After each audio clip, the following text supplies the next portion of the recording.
Riot Games fills the troughs, and we'd be fools to deny their grace. Grovel at their feet for your favourite character, lest your Valorant e-wife banish you to the Discord cuck stream. Gaming guys, it's finally here. A whole new fighting game that A, I like, and B, has the mildest form of matchmaking. Now so long as I can hold off for ranked where I get to make my drywall trigger trypophobia, maybe this will finally be the timeline split where viewership is so high all of my dreams come true. Like owning the K-Truck from Perfect Days and turning on the heating this winter. The game is good, fellas and fellettes, although I kind of already knew that. Having played the alpha last summer, I knew I was already on team, this game's kinda tight. And between now and then, my biggest fear was the game collapsing in on itself from a million different directions of feedback. Like some kind of, Coney was on suicide watch and none of you did anything to help him. You're not seeing God's light. Thankfully, come an entire year, which could have been 6 months if those rats at Riots were getting feedback for the love of the European game, but I'm not bitter. The game I got addicted to is still here. It's still got overhead into overhead, and that's all I really need in my life. Project L, working title 2XKO, is a fighting game made for sickos. I don't know if I'd say it's a game not made for new players, because they've certainly got some welcome bumpers and even have this for auto combos. It all just exists with a game that allows you to develop some blisteringly painful strategy at a pace that might not be the fastest you've ever seen, but still feels dangerous. Marvel 3 is F-Zero GX, 2XKO is Need for Speed Underground, and these games are both excellent. So a week in which the player base is a collection of Riot E-daters trying to fall in love with the way that Kitten hits their pulse combo, it's hard to have an accurate impression of what 2XKO will play like a month down the line. If the player base sticks as this largely casual mix of dabblers looking for them and a mate to mess around for an hour, uncoordinated and filled with anti-synergies, it will be a fun game that moves fast but isn't particularly complex most of the time. If what I think is going to happen takes place, this will be a game filled with some of the most disgusting mix-ups and punish you for the smallest little mistake, where teams will be put together that question your faith in the almighty. As a tag fighter, the individual uniqueness of a character is secondary to the type of play that a team develops. Jinx has a very cool, very epic set of projectile manipulation. However, if you don't pair them with the right partner, you're relying on some hard reads to get to use all of that goodness. Or like Super 2. So far, an excellent team seems not to be the ones that act as strong all-rounders. Instead, they're ones that develop a particular niche that they excel at. I played against a Jinx Braum who had some of the most insufferable keep out of all time, since when Braum dies, he can do this while Jinx gets to set up all of her toys. The other was an Ari Yasuo team that could perpetually active tag themselves in and out of the fight. Regardless of whether or not they got an opening, they would swap out and keep the pressure on the whole fight as you're stuck one character length away. Since a strong strategy will command much of the decision making, aka you are too far away, answer my riddles, or you are too close, answer my riddles, this is a game that asks you not to lose less, capitalize on mistakes, or wait for a defined punish point. This is a game about winning more, creating a solid strategy prior to the match, and making sure your opponent is forced into positions where you get to run your game plan. To some extent, this describes every fighting game, but if you consider that as a tag fighter, the assist function inherently allows you to create Schrodinger's frame advantage, there are naturally less situations that are definitively mistakes to capitalize on. As a result, the best way to deal with a situation is to never be in that position to be dealing with it in the first place,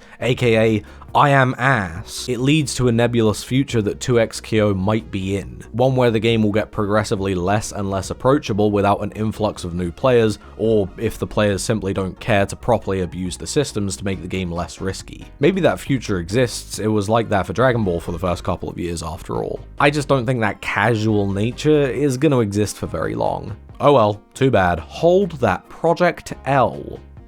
You ever look at a game and think, I wish I could be some kind of small, imbecile creature and just fall up to win? That's Echo.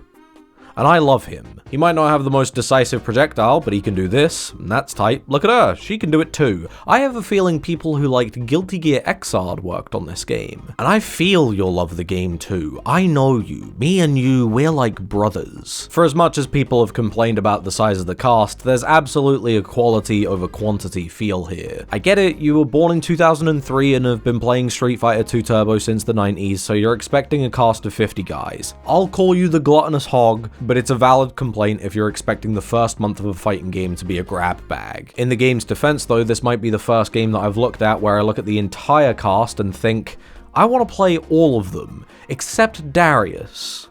Although now that I'm saying this, I'm dreaming up a chip damage team that uses the bleed stack.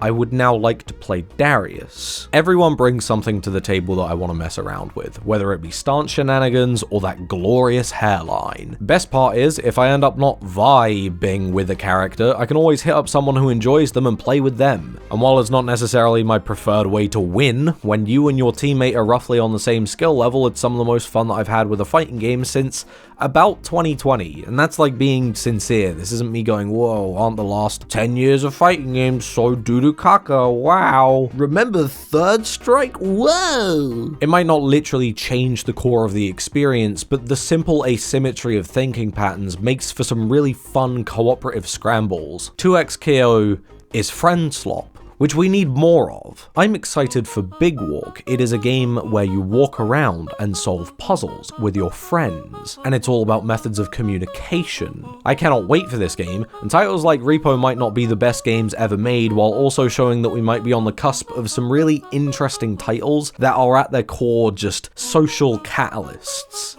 My point here is that 2xKO is what Garry's Mod was, I think? If you get the chance, I'd hit 2xKO up as soon as you can, which I know is a bit of a hard ask, considering it's a closed beta that you might not have even gotten into, but if you have got the chance to play it and are putting it off, don't. These early days are a perfect opportunity to play with a more communal feel. You see a guy hit you with the sloppiest top and don't think, I would hit sloppier top if you just let me. You look at their nasty ass setup and hit Shadow Play immediately, because you're stealing it. Every new setup and combo is an opportunity to hit your Sly Cooper. Now that I've done my glaze, although it's not really a glaze because the game is still developing pretty rapidly, I'd like to state my case. The Spider-Woman needs to be in the game, and this is not a debate. I think it would be a bit much to have a puppet character, however I think a stance-switching, low-mobility light hitter that relies on a resource to get anything done, that switches into a high-mobility powerhouse, that would go foolish. If only there was some kind of Guilty Gear character that could serve as gameplay inspiration here. Maybe they have a high mobility but unconventional double jump. If only there was some kind of Guilty Gear. I understand that everyone has their own pick for League of Legends character they desperately want in the game, and I personally have a whole section of League character that I'd be happy to see get in. Here are all the characters that I think will get in, and here are the freaks.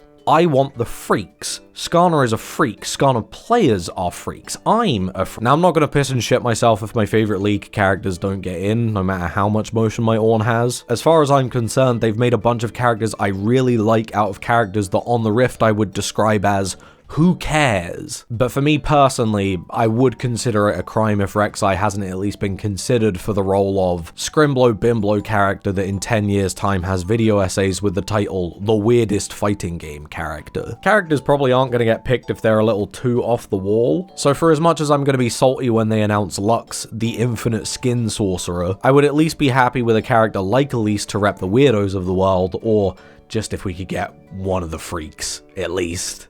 Please, thank you for coming to my presentation. Overall, even if my favorite character never hits character select, I think I'm gonna end up liking 2xKO.